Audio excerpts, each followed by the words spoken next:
In an effort to improve quality and throughput while reducing costs, a major Tier 1 automotive supplier approached Ehrhardt Engineered Systems with a project to automate the welding of a complex brake pedal assembly.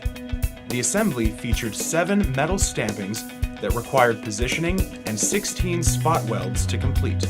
The goal was to generate a cycle time of under 60 seconds, utilizing 2 workers and a footprint of under 275 square feet.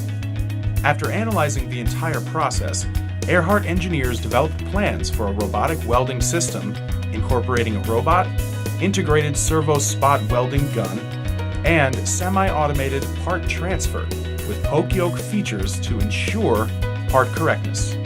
The layout was configured to meet the limited space requirement, while multiple processes were combined into 3 zones to complete the task in the timeliest manner.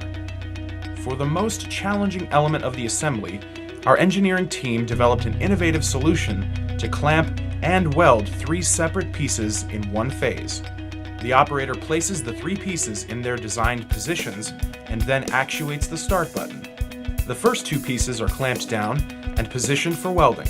The robot proceeds to spot weld the assembly in 5 places and then moves out slightly while the 3rd piece is lowered into position. The robot then performs 4 more spot welds before exiting the zone and signaling the fixtures to unclamp and eject the part. To ensure safety while minimizing loss in productivity, the cell was designed so that the robot could operate in one zone while workers were in another. Light curtains were placed in each zone and programmed to accomplish this.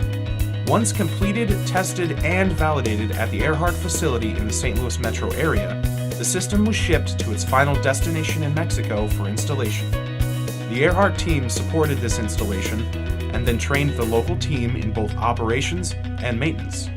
The result is a process that is safer, faster, and cheaper, yet yields a welded assembly that is higher in quality and virtually free from defects.